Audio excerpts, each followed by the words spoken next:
Les agents IA, on en voit partout. Un post LinkedIn sur 5 parle d'agents IA. Et je ne parle même pas des vidéos YouTube. Mais réellement, personne n'explique c'est quoi vraiment un agent IA. Et si je vous disais que 80% de ce qu'on appelle agent IA aujourd'hui ne le sont pas vraiment. Mais aujourd'hui, et dans cette vidéo, je vais mettre les choses au clair pour vous. Vous allez comprendre c'est quoi réellement un agent IA, c'est quoi un workflow IA, et on va aussi aborder l'IA agentique. Et si tu es nouveau sur la chaîne, bienvenue à toi. Moi c'est Pat. Je t'aide à voir plus clair dans ce qui est possible de faire avec l'IA et l'automatisation à travers différents exemples que je partage. Donc n'hésite pas à aller voir les anciennes vidéos sur la chaîne. Depuis quelques mois, je reçois la même question en boucle dans notre communauté School. C'est quoi exactement un agent IA? Comment ça marche? Et surtout, est-ce que j'en ai vraiment besoin? Aujourd'hui, on va répondre à toutes ces questions. Donc ramène ton café ou ton thé et concentre-toi. C'est parti. Aujourd'hui, tout le monde parle des agents IA. Tout le monde nous montre des use cases, tout le monde nous montre des exemples, des outils créés. Voilà un agent IA qui fait ça pour moi, un agent IA qui répond à mes emails, un agent IA qui traite ça, un agent IA qui contacte les personnes, plein d'agents IA de partout. Mais personne n'a pris le temps de nous expliquer réellement c'est quoi un agent IA. Ça fait quoi? Et c'est quoi la différence surtout entre un assistant IA et un agent IA? Et le pire, c'est quoi un chatbot IA, un assistant IA et un agent IA? Et encore, personne ne parle de l'IA agentique. Et aujourd'hui, mon but, c'est qu'on puisse s'asseoir ensemble et comprendre réellement c'est quoi un agent IA et c'est quoi la différence avec tout ça. Et surtout, l'IA agentique qui s'en vient, c'est quoi réellement et ça va faire quoi et ça va nous aider en quoi? Pour moi, en fait, le problème, ce n'est pas vraiment avec un discours marketing, il n'y a aucun problème. On a l'habitude des discours marketing, les OLED, les QLED, les LED, on a l'habitude de ça. Mais mon problème, c'est la confusion que ça crée chez les décideurs. On a une confusion aujourd'hui qui s'installe, que les gens, juste le temps de comprendre un principe, il y a un autre qui est là. Et ils essayent aussi de le comprendre. Et ça crée une confusion. Aujourd'hui, les personnes vont dire « Ouais, en fait, moi j'ai créé un assistant IA, mais je pense que je vais aller créer un agent IA. » Ok, oui, mais c'est quoi la différence? Oui, il va penser tout seul. Mais non, c'est pas le cas. C'est pas le cas. En fait, la majorité de ce qu'on voit aujourd'hui, ce n'est pas des agents IA. Et je vais vous expliquer pourquoi et je vais vous expliquer c'est quoi la différence. D'accord? Donc, ce qu'on va aujourd'hui voir, ça va être 5 étapes clés. La réalité du marché, donc ce qu'on a essayé de voir, comprendre les 3 concepts clés, petite démonstration, les implications pratiques et une petite conclusion. On va passer par ces 5 étapes ensemble. Commençons un petit peu par comprendre en gros ce que les gens appellent aujourd'hui agent IA. Là, c'est ce qu'on est en train de voir aujourd'hui, c'est ce que les gens vont appeler agent IA. Mais réellement, ce n'est pas des agents IA et je vais vous expliquer pourquoi. On a en fait au milieu un LLM, un Large Language Model, qui est comme un OpenAI, on va dire GPT-4 ou GPT-4 Omni, etc. On a les tools, c'est ce qu'ils vont appeler pour exécuter des tâches. Par exemple, on va appeler une API pour récupérer les prix de stocks, enfin des actions. On a une API qui va aller récupérer de l'information sur une base de données, etc.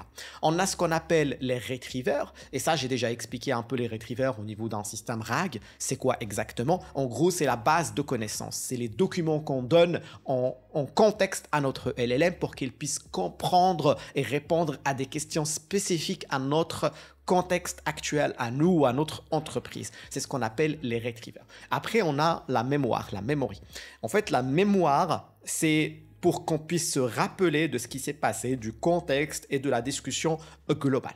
Donc, ce qu'on voit aujourd'hui, la majorité, ça va être ça. Ça va être un LLM, des tools, des retrievers, des memories. On va entrer en détail plus dans ça dans d'autres slides. Mais pour moi, voici ce que 80% des solutions marketing appellent un agent IA aujourd'hui. Et ça, c'est un problème. Et pour moi, il faut appeler les choses par leur vrai nom. Et on va essayer de voir exactement c'est quoi. Pour moi, on va essayer de comprendre 3 concepts fondamentaux. La base de l'automatisation intelligente, c'est les workflows IA. Et on va regarder pourquoi on les appelle workflows IA. Après, on a un niveau supérieur, ce qu'on appelle les agents IA. Et là, on va entrer plus dans de l'autonomie.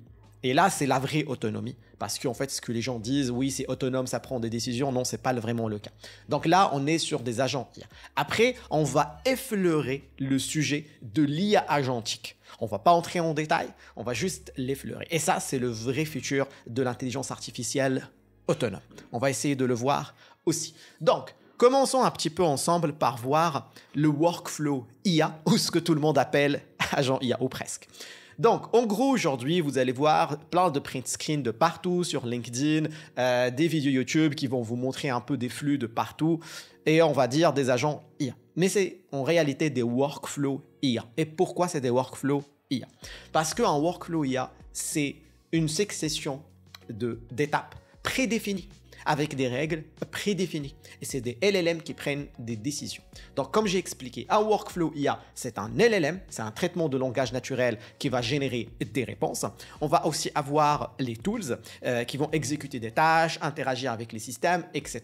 On va aussi avoir les retrievers, c'est en fait la requête, des requêtes vers les données, la récupération d'informations à partir de documents PDF, etc. On va aussi avoir la mémoire pour stocker les informations, maintenir un contexte de discussion, etc. Et c'est ça un peu ce qu'on voit aujourd'hui. C'est une séquence d'actions prédéfinie, que le tout est orchestré par une IA, c'est le LLM, et des points de décision. Parce qu'on peut avoir un workflow IA avec des si, des sinon, des boucles, des variables qui s'initialisent, etc. Mais le tout, c'est par étapes. On dit, tu vas faire ça, si ça, tu vas faire ça, sinon tu vas faire ça, ici tu vas utiliser un tools qui va faire ça, etc., etc.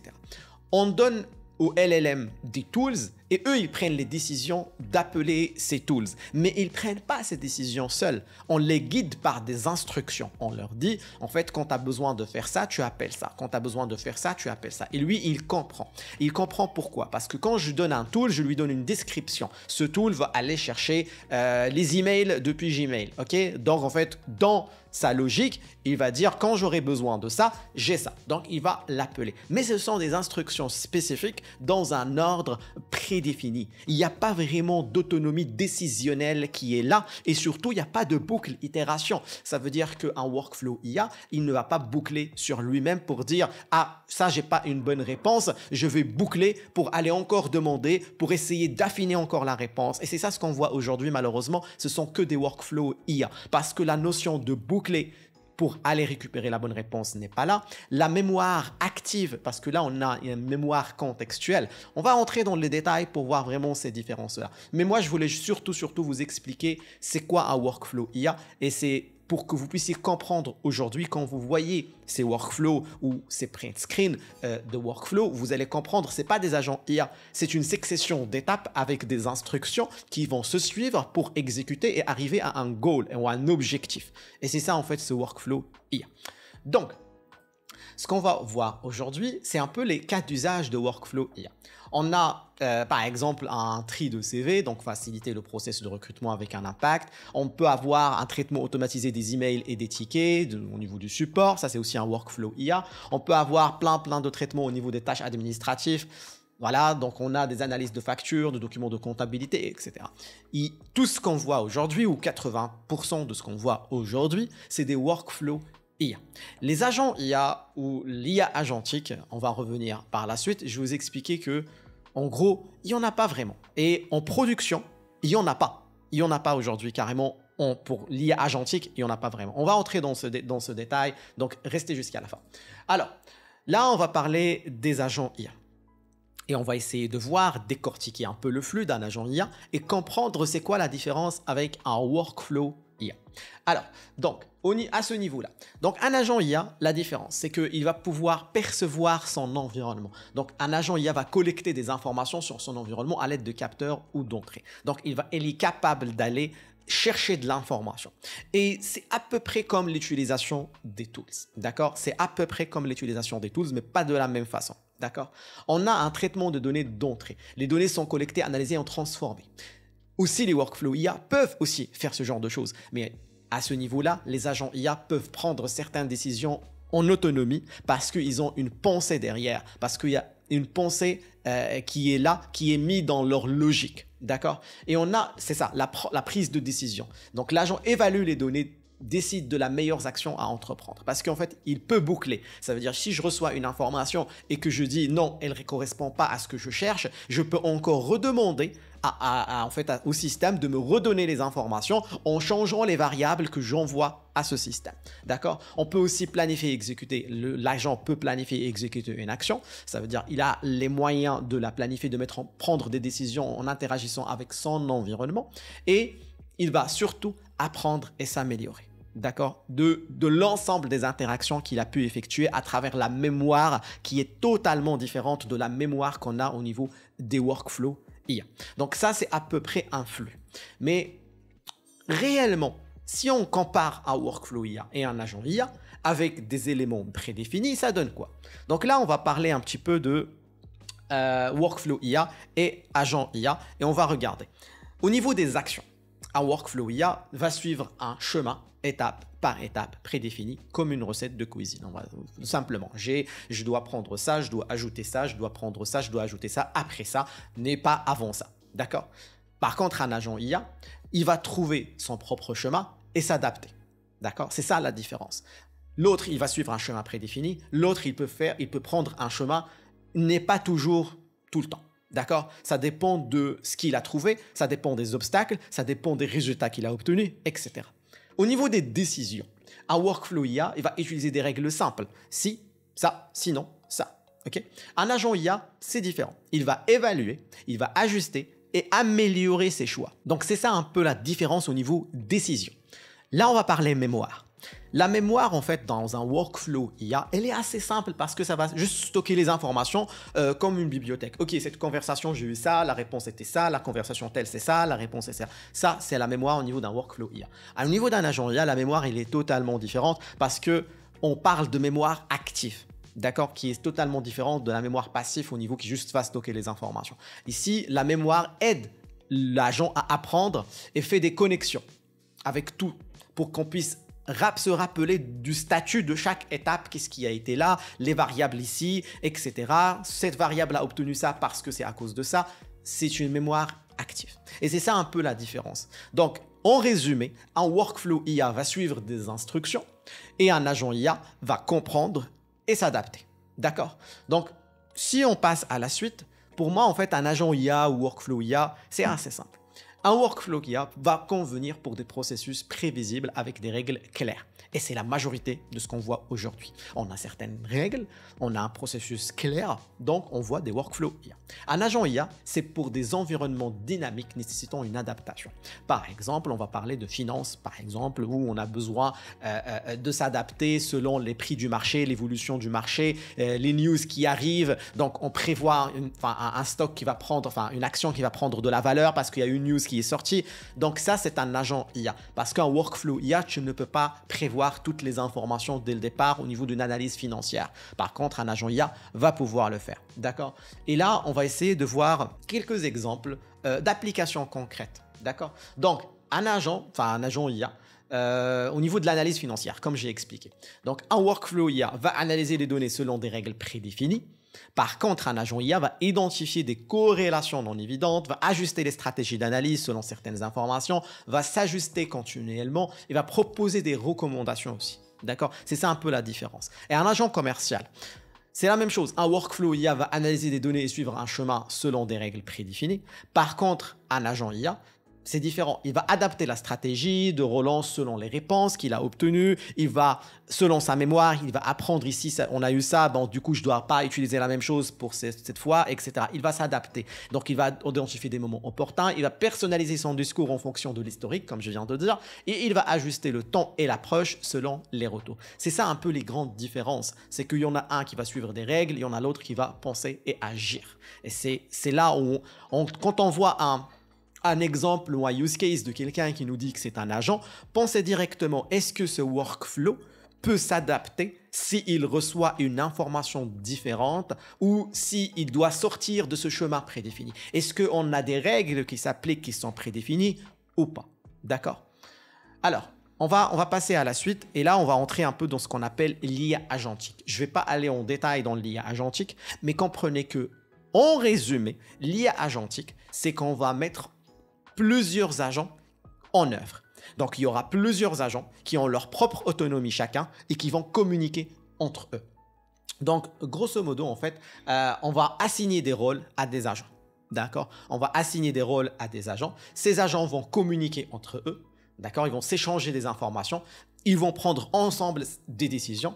Ils vont s'auto-organiser entre eux et ils vont atteindre des objectifs communs. Aujourd'hui, à la date du jour, il n'y a pas encore un produit en production qui utilise l'IA agentique. Pourquoi? Parce que c'est complexe. C'est complexe de mettre ces choses en place. Les géants, Amazon, Google, etc., ils ne sont que sur des tests. Ils ne sont pas encore sur un produit réel sur le marché qui fonctionne en production avec ces technologies-là. C'est que des tests encore, c'est que des produits en bêta-test, en alpha, etc. Mais on n'a rien. Donc, il faut comprendre que si on voit des choses sur le marché ou sur des vidéos, etc., faut pas juste essayer d'aller faire. Et là, on va revenir par la suite sur la prise de décision, comment on peut identifier tout ça. Et là, on va essayer de passer ensemble à une petite démo pour qu'on puisse voir un peu un workflow IA et un agent IA. Pour que ça soit simple pour tout le monde, ce que j'ai essayé de faire, c'est que je vais utiliser Flowways, un outil no-code qui nous permet de créer des workflows IA et des agents IA. D'accord? Par contre, la particularité de Flowways, et ça, je le souligne, c'est qu'il mixe les deux. Il va mixer les workflows IA avec les agents IA. On ne va pas créer des vrais agents IA au sens propre, parce que sinon, on doit aller sur du code. Là, on va essayer de créer en fait un semblant d'agent IA mixé avec des workflows IA. Et pour moi, c'est ça la puissance de Flowways. Ça nous permet un peu de prendre le meilleur des deux mondes et de les mixer entre eux. Pourquoi? Parce qu'un simple workflow IA, on ne peut pas avoir de l'itération, on ne peut pas avoir de la prise de décision. Par contre, on peut avoir dans un agent cette itération et cette prise de décision. On va voir tout ça en détail, donc restez jusqu'à la fin. Je voulais pas vous laisser juste avec la théorie. On a vu des schémas, on a essayé d'expliquer. Mais des fois, on a besoin de mettre des images aussi avec des outils pour qu'on puisse bien comprendre les choses. Donc ça se peut que cette partie ne soit pas destinée à tout le monde, mais ceux qui veulent la suivre, ça va vraiment être simple à comprendre. Je vais essayer de simplifier les choses au maximum. Et mon but, c'est qu'on puisse, à travers un outil, essayer de comprendre ces principes qu'on a discutés ensemble. Donc, je vais utiliser Flowways. Et comme j'ai dit, Flowways, ça ne crée pas des agents 100% agents IA. C'est une façon hybride de créer des agents IA. Donc, il va prendre certains concepts d'un agent IA, mais ça ne va pas être un 100% agent IA.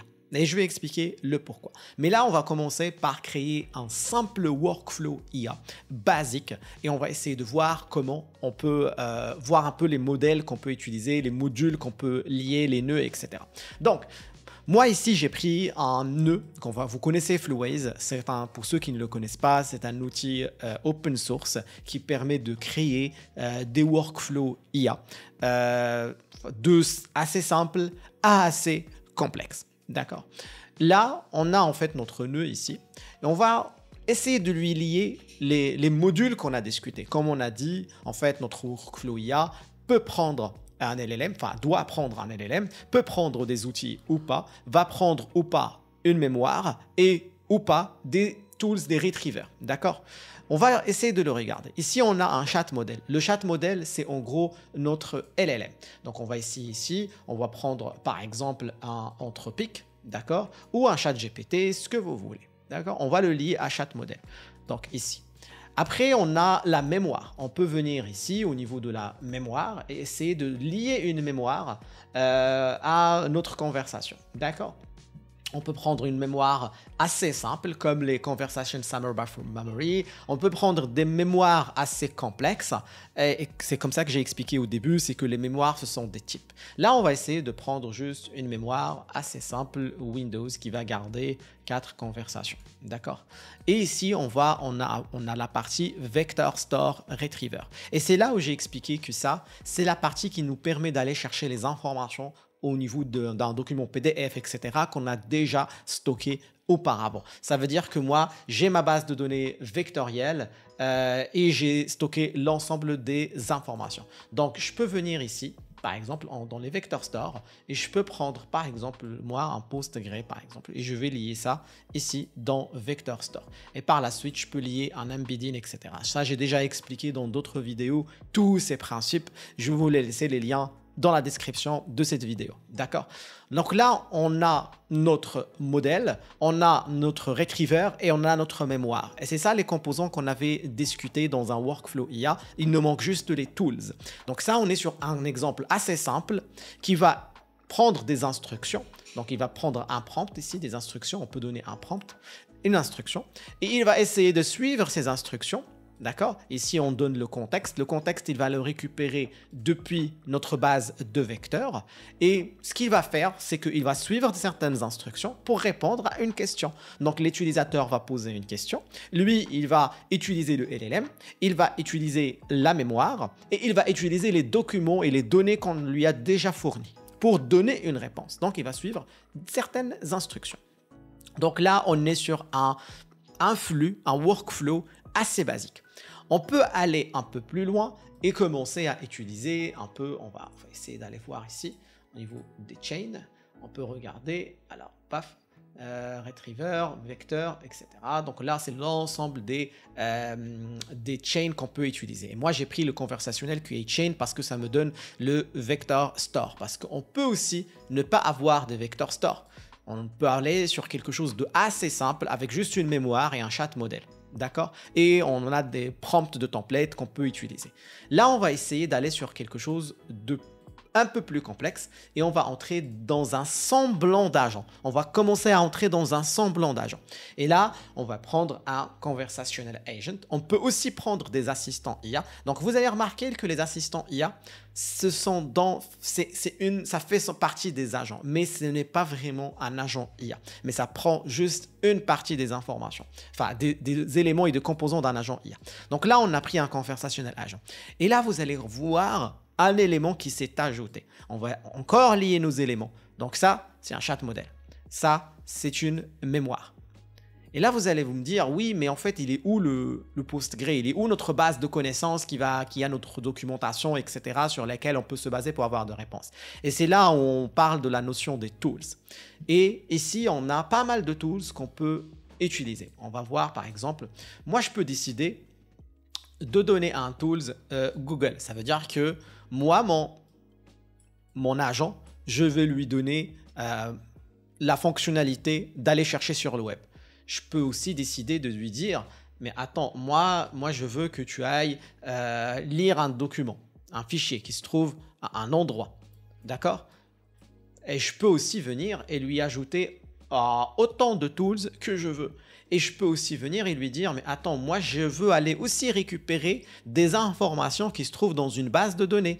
Donc je peux ajouter un tool qui s'appelle Retriever, lier mon Retriever aux tools et donner à ce Retriever un nom et une description. Et ça permet à mon agent de savoir quand il va appeler ce Retriever et aussi au niveau du Ratefile et du Google Search, au niveau des prompts, il va le savoir. Parce que ici, dans Système Agent, c'est mon prompt, c'est mes instructions. Je suis en train de lui dire, ton rôle c'est ça, tu vas faire ça, tu vas faire ça, tu peux te faire aider par ça, appelle ça si tu en as besoin, tu as accès à ça, etc. Je lui donne un certain nombre d'instructions que lui, il va suivre pour exécuter. Donc, et c'est là un peu la différence. Donc là, il est en train de suivre un ensemble d'instructions pour qu'il puisse réaliser un objectif qui est donné au niveau de son prompt. Pourquoi il les appelle agents? Et pourquoi j'ai dit que ce n'est pas 100% agent? Parce que ça ne prend pas vraiment une mémoire active, il n'a pas une pensée, mais par contre, il a une fonctionnalité qui est le max itération. Ça veut dire qu'il peut boucler. Ça veut dire que, par exemple, je peux lui dire, tu peux aller 2 fois. Si tu n'as pas trouvé la réponse ou tu n'as pas trouvé la bonne réponse, réessaye encore une 2e fois jusqu'à ce que tu trouves. Donc, je lui dis le max 2, ça veut dire qu'il fait 1 fois, 2 fois. S'il ne trouve pas, il va me donner une réponse. Donc ça, c'est un peu une petite fonctionnalité qui existe au niveau des agents. Donc là, on a vu un peu le basique. On a vu un workflow très basique. On a vu un workflow, je l'appelle encore un workflow parce que ce n'est pas vraiment un agent. Un workflow un petit peu avancé. Et là, on va entrer un petit peu dans un semblant d'agent, mais on va augmenter le pourcentage. Disons qu'ici, on était dans un 10% ou 20% d'agents. Là, on va aller sur un 40% ou un 50% d'agents et on va essayer de voir ça ensemble. Là, j'ai essayé de partir de zéro pour qu'on puisse voir ensemble le fonctionnement d'un semblant d'agent. D'accord? On va essayer ici de prendre ce qu'on appelle multi-agent. D'accord? Et on a un nœud supervisor et un nœud worker. J'ai fait toute une vidéo sur ça, ça date de quelques mois, je vous laisserai le lien au niveau de la description. Mais c'est quoi exactement ça? On est en train de créer un agent superviseur qui va superviser le travail et on peut créer ce qu'on appelle des travailleurs. Des travailleurs, ça veut dire des agents qui vont travailler sous la supervision de notre agent supervisor. Et là, on peut donner des noms à nos workers. Chacun va avoir un rôle et notre supervisor va avoir un rôle de supervision d'un résultat final. Bien sûr, notre agent supervisor va prendre un chat modèle, un LLM. Cette fois, on va essayer de prendre un OpenAI. Donc là, on peut lier notre LLM ici. Il va prendre une mémoire d'agent qui est différente un petit peu. D'accord? Donc, on va essayer de prendre une mémoire au niveau des agents. OK, ici, memory. Voilà. Agent memory. D'accord? Et on va la lier ici. D'accord? Après, cet agent supervisor, on va lui donner un supervisor prompt. D'accord? Et on va lui dire, en gros, ton rôle, ça va être ça, ça, ça, ça, ça, ça. Et tu as une team qui va travailler avec toi, qui s'appelle les team members. Et en gros, c'est ça un peu... On a la récursion. La récursion, c'est un peu le maximum de fois qu'il peut interagir avec les travailleurs. Ça veut dire que je peux lui dire que maximum 100 fois. Tu peux faire des allers-retours avec les travailleurs un maximum de 100 fois. Je peux le diminuer à 20, à 10, à 50, etc. Ici, on a l'option de faire une summary à la fin, etc. Donc voilà. Mais en gros, on reste sur un principe d'un semblant d'agents qui vont pouvoir discuter entre eux pour nous donner un résultat à la fin. Je peux ici venir et prendre un agent qui va avoir un rôle de recherche. Et ici, je peux lui donner un outil de recherche sur Internet, comme on a vu. Ça veut dire que je peux ici, et là, je vais lui donner, je ne sais pas, on va prendre un Google, ok, pour rester simple. On va prendre un outil de Google. Je peux le lier à mon supervisor. Ça veut dire que ce travailleur va travailler sous la supervision de celui-là. Je peux lui donner un chat modèle différent de celui-là. Je vais lui donner un nom. Bon, toi, tu vas faire quoi? Et un prompt. Ton rôle, c'est ça et ça et ça. Je peux gérer des variables. Je peux donner des variables. Je peux lui aussi spécifier un max d'itération. Ça veut dire qu'il peut itérer un nombre de fois. Je peux prendre un deuxième worker. Je peux le lier aussi à mon superviseur. Je peux lui donner un tool qui est totalement différent. Moi, on va prendre celui-là et on va lui donner un retriever tool qui va aller chercher dans une base de données, par exemple, spécifique. Et là, imaginons des départements qui doivent communiquer ensemble pour prendre une certaine décision. C'est un peu comme ça. Donc, chaque agent, chaque worker va avoir son département. Et tu as un superviseur qui est en fait la direction. Et cette direction doit coordonner entre les différents départements pour prendre une décision stratégique. Et on a nos départements, chacun avec son worker, avec des prompts spécifiques, des tools spécifiques. Et le superviseur, qui est la direction générale, peut appeler le département qu'elle en a besoin pour accomplir la tâche.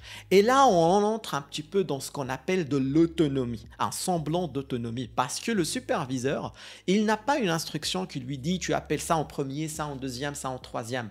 Il peut appeler celui qu'il veut selon en fait le prompt qu'on lui a donné.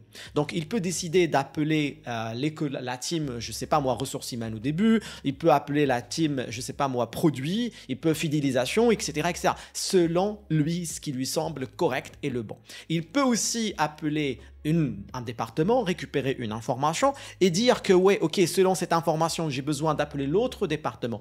Donc vous voyez, là, on parle d'autonomie. Mais avant, dans le workflow précédent, il n'y avait pas d'autonomie. C'était ça, après ça, après ça, après ça. D'accord? Donc là, on voit une autonomie où en fait notre superviseur peut prendre la décision d'appeler l'agent qu'il souhaite ou le worker qu'il souhaite. J'aime pas les appeler agents parce que c'est pas vraiment des agents. On va dire le worker qu'il souhaite. Et ce travailleur, en fait, il va exécuter une tâche parce que lui, il est spécialisé que sur cette tâche-là et il a accès à des outils qui vont l'aider dans sa tâche spécifique à lui.